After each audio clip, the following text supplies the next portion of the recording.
ίδια χώρου, ίδια μιζέρια τρόπων έντασης. Κοίταξα παραδίπλα, είδα κάποιον διαβάτη να τρέχει, να προλάβει το αύριο. Πήρα ένα κομμάτι ύφασμα, το φύσηξα στα πλάγια, το στείλα στον κρεμό του πόνου. Ανέβηκα στο τρολέι, πήρα το δρόμο κάπου, χωρίς συνήθειες τρόπους και ανθρώπους. Είναι ένα τραγούδι για κάτι. Είναι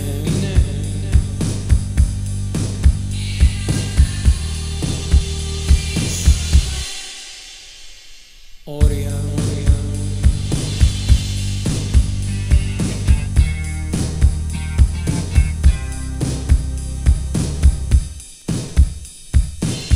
Η διαφυλημένη φάση, το ροζ έμβριο και το άλλο πάλευαν στο βούρκο, στο δρόμο.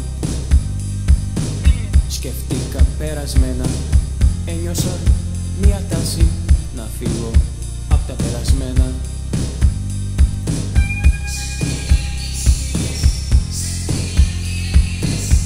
Λούκι άρρωστο η προσμονή,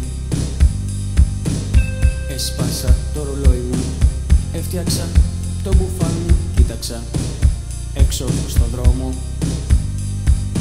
Είναι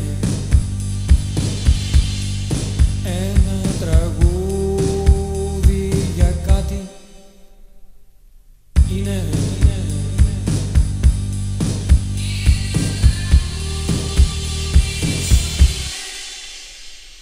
όρια.